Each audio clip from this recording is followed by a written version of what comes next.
안녕하십니까. 반도체 소식을 전하는 고독 달팽이 김석준 소장입니다.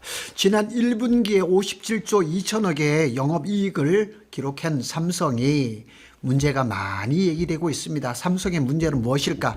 오늘 한번 그것을 살펴보도록 하겠습니다. 삼성전자에서 가장 문제가 되는 것은 무엇일까? 한번 살펴보겠습니다. 그래서 세 가지 축, 그래서 기술 문제, 사업 구조, 그 다음에 조직 리스크, 결국은 이 세 가지를 가지고 오늘 간략하게 한번 살펴보도록 하겠습니다. HBM 기술이 있죠. 기술이 검증 경쟁에서 미묘하게 불리한 점이 있습니다. 그래서 가장 핵심은 삼성은 HBM4를 선출하했던 것은 사실입니다. 2월 12일 날 업계 최초로 세계 최초로 HBM4를 출하를 했습니다. 기술 스펙도 굉장히 좋죠. 평균 11.7Gbps, 최고 13Gbps입니다. 그런데 실제 시장에서는 SK 하이닉스가 검증, 양산, 고객 락인, 고객을 잡아두는 것에서 앞섰다고 이렇게 평가가 되고 있습니다. 그래서 SK 하이닉스의 주가는 지금 고공행진을 하고 있지만 거기에 비해서 삼성의 주가는 거기를 따라가지 못하고 있습니다. 즉 다시 말해서 지금 시장은 기술 선도가 고객 채택하고 이퀄로 보지는 않는다는 얘기입니다.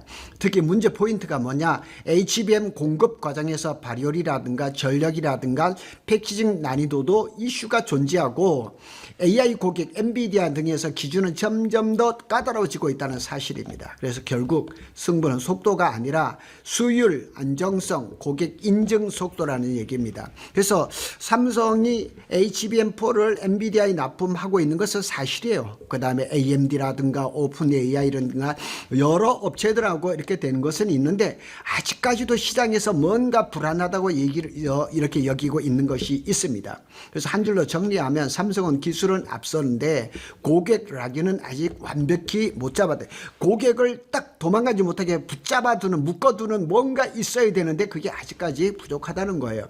그래서 왜 지금은 SK 하이닉스가 앞서 있느냐, 이게 굉장히 중요하죠. 핵심은 선점하는 것과 고객 락인입니다. 엔비디아의 HBM 대부분의 SK 하이닉스가 공급을 하고 있습니다. 역시 지금도 HBM3E의 사용 빈도가 훨씬 높습니다. 이미 HBM3, HBM4로 이어지는 연속 공급 구조를 확보를 하고 있다는 거예요. 그러니까 엔비디아의 입장에서는 아직까지 SK 하이닉스는 안정성이라든가 신뢰도라는 가 최고입니다. 근데 이걸 뚫고 들어가야 되는데 삼성이 아직까지 조금 모자랍니다. 그래서 엔비디아라든가 이런 빅테크 기업들과 하고 LTA 장기 계약이 진행되고 있죠. 그래서 SK 하이닉스는 이미 자리를 아주 굳건하게 잡고 있습니다. 그런데 삼성이 그걸 비집고 들어가야 되는데, 그래서 기술보다 더 중요한 거는 지금 시장의 뭐 속도, 기가 bps 이런 게 아니고 공정 미세화도 아닙니다. 진짜 중요한 것은 수율, 발열 안정성, 패키징 완성도, 고객 인증 속도, 이 네 가지가 SK 하이닉스가 삼성보다 앞서 있다는 것은 객관적으로 다 증명이 되어 있다는 얘기죠. 그러면 삼성이 공격할 포인트는 없느냐? 반드시 있습니다. HBM4 구조 자체가 삼성한테 유리합니다. 그래서 원시 D램에다가 더 한 세대 앞서 있는 노드죠. 플러스 자체 4나노 베이스 다이. SK 하이닉스는 원비 D램입니다. 이거는 벌써 한 세대가 뒤져 있습니다. 외부 파운드리도 지금 TSMC한테 12나노입니다. 그러니까 객관적으로 보면은 삼성의 기술력이 굉장히 앞서 있는 것은 사실이에요. 그런데 SK 하이닉스는 기술력이 떨어져 있어요. 구조적으로 보면 삼성이 속도, 전력, 통합에서 유리한 구조인 것은 틀림없다. 두 번째는 터키 전략이죠. 이게 또 진짜 무기죠. 삼성만이 가능한 그런 구조죠. DRAM, 메모리, 로직, 패키징까지 한 번에 통키 공급이 가능한 거죠. 그래서 지금 빅테크 기업들, 뭐 오픈 AI라든가 메타라든가 뭐 마이크로소프트, 이런 고객들이 점점 이걸 원하는 거예요. 여러 군데 찾아갈 필요가 없는 거죠. 삼성 한 군데 오면 한 방에 해결되는 거. 특히나 이제 또 삼성이 또 강점인 것은 물량이죠. 물량. 평택 캠퍼스 P4, P5가 완공이 되면 물량 폭발 구간으로 진입하는 것입니다. 삼성이 평택 캠퍼스 P4에 이제 절반이 남아 있습니다. 이거 올해 안에 다 가동이 예정이 되어 있습니다. 그래서 HBM4의 생산이 본격화가 될 것이고 평택 캠퍼스 P5, 펩1, 펩2 이게 이제 쌍둥이 펩으로 지어지는데 이 AI 턴키 기지가 되는 핵심 기지가 될 것이거든요. 이게 완성이 되면은 물량으로 시장을 완전히 뒤집고, 그러니까 삼성은 원래 물량 깡패라고 제가 여러 번 말씀을 드렸잖아요. 이런 구간들이 폭발적으로 이루어질 가능성이 굉장히 많습니다. 그런데 진짜 승부가 갈리는 포인트가 있습니다. 첫 번째 시나리오를 볼까요? 현재 유지가 되고 있는데 SK 하이닉스가 승리를 하고 있죠. HBM4의 인증 유지도 되고 주요 고객을 계속 잡아두는 그런 것은 아직까지 SK 하이닉스가 앞서고 있습니다. 그래서 결과적으로 보면 HBM은 SK 하이닉스라는 이런 공식이 지금 굳어지고 있는 것은 사실입니다. 그런데 이제 시나리오 두 번째로 보면 삼성전자가 역전할 가능성도 있습니다. 삼성전자가 승리를 하려면 HBM4에서 수율이 안정화가 돼야 됩니다. 그래서 SK 하이닉스가 가지고 있는 고객 한두 개만 빼앗아 와도 충분할 거거든요. 그래서 특히나 이제 엔비디아의 일부 물량 플러스 또 신규 AI 칩, 오픈 AI, 메타 잡채 칩 이런 것들을 딱 빼서 오는 순간 순간에 판이 뒤집혀 버리거든요. 그래서 삼성전자한테 역전할 수 있는 기회는 여전히 많이 열려 있습니다. 세 번째 시나리오는 가장 현실적인 그림이겠죠. 공존 구조죠. 그래서 SK 하이닉스가 프리미엄하고 기존 고객을 잡고 삼성전자는 신규 AI고 일부 고성능 시장을 잡는 방법, 이런 것도 있습니다. 같이 가자는 얘기죠. 다시 말해서 HBM은 TSMC 대 삼성 파운드리 구조처럼 갈 가능성이 없지 않아 있습니다. 그러니까 어떻게 보면 일부 고성능 HBM은 삼성이 가져가고 프리미엄이라든가 일반적인 것은 SK가 가져갈 수도 있죠. 자, 기술적인 문제는 그런 것들이 있고 두 번째로는 구조적인 적자 문제가 있습니다. 이게 아마 본질적으로 또 삼성전자의 영업이익률을 갉아먹는 것의 가장 대표적인 그것들이죠. 파운드리입니다. 비메모리라고 이렇게 말을 하는데 비메모리란 말은 사실 우리나라에서만 쓰는 얘기입니다. 뭐 시스템 반도체, 파운드리 이렇게 얘기를 해야 되는데 우리나라에서 아직까지도 비메모리란 말을 쓰는 데가 많습니다. 그래서 메모리는 초호황이고 영업이익이 폭발합니다. 그래서 지금 범용 디램 같은 경우는 영업이익률이 지금 뭐 거의 80%대를 가고 있고 SK 하이닉스가 1분기에 영업이익이 72% 갔는데 삼성이 아직 근처에도 못 가고 있죠. 그렇지만은 파운드리 시스템 반도체가 지속적으로 적자를 보이고 있죠. 그래서 삼성에게 있어서 삼성 파운드리는 아픈 손가락이죠. 그런데 최근에 나오는 기사들을 잘 보면 삼성 파운드리가 올해 말 아니면 내년에는 흑자 전환할 것은 거의 틀림없을 것 같습니다. 핵심 원인은 수율 문제, 특히 이제 3나노는 삼성한테 참 아픈 손가락입니다. 그런데 그게 다 그냥 실패한 거냐? 그렇지는 않아요. 거의 6년 동안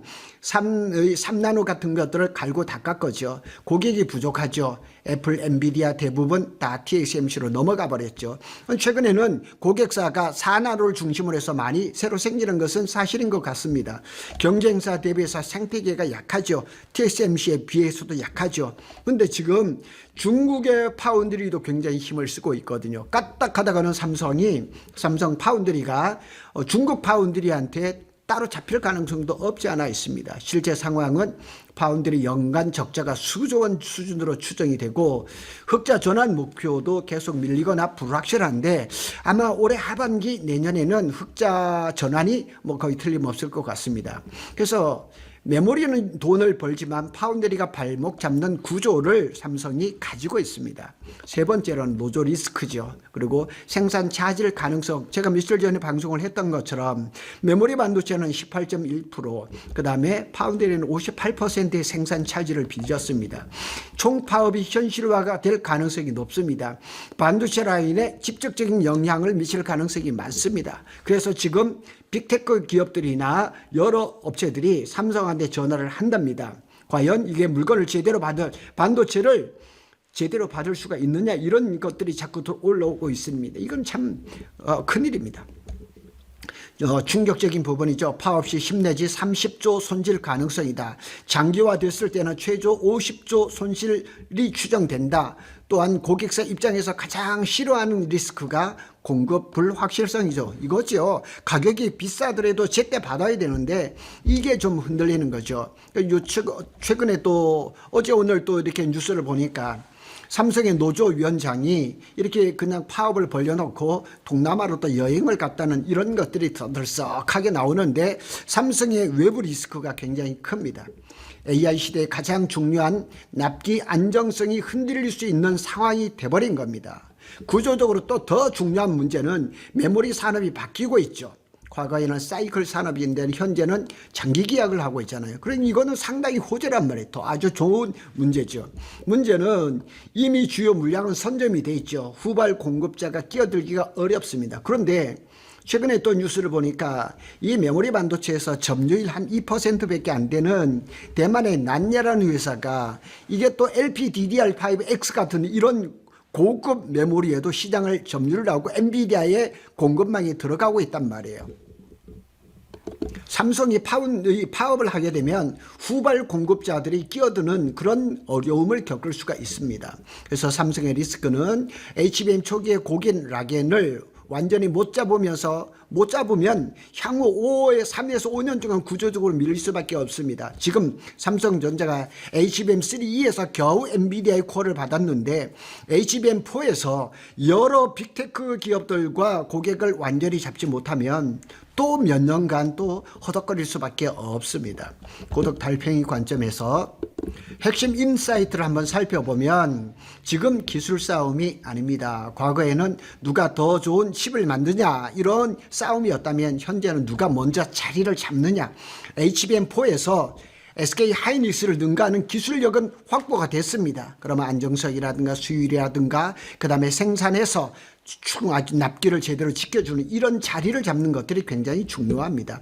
그리고 더 중요한 변화는 메모리가 주문 산업으로 변화를 하고 있잖아요. 그러니까 메모리를 잘하는 삼성전자 입장에서는 얼마나 좋은 기회입니까? 그러니까 LTA 장기 계약이 증가하고 선급금 10에서 30%의 선금을 받을 수가 있고 우선 공급 우선권까지 되니까 결국 초기 고객을 못 잡으면 3에서 5년 동안 또 밀릴 가능성이 있다는 얘기입니다. 그러니까 삼성전자가 HBM에서 몇 년 동안 고생을 했는데 지금 이렇게 절호의 기회에 여러 가지 리스크 때문에 이걸 선점을 하지 못하면 안 되는 거죠. SK 하이닉스는 이미 자리를 잡았고 삼성은 구조적으로 뒤집을 무기를 가진 상태입니다. 그래서 이 기회를 절대로 놓치면 안 됩니다. 지금 삼성 반도체의 진짜 문제는 기술이 아니라 고객, 수율, 조직 안정성에서 동시에 압박을 받는 구조라는 거. 제가 세 가지를 지금 살펴보고 있잖아요. 삼성 반도체의 문제는 기술이 아니고 지금은 고객과 수율과 노조 3중 압박이라는 사실입니다. 그래서 삼성전자가 5월 달로 예정된 이 파업의 물결을 어떻게 잘 헤쳐나갈 수 있느냐에 따라서 삼성이 또 어려움을 겪을지 아니면은 또 폭발하는 그런 시장에 뛰어들지 그렇게 결정될 것으로 예상이 됩니다. 고독 달팽이는 삼성전자와 SK 하이닉스의 반도체 소식을 빠르게 전해드리고 있습니다. 감사합니다.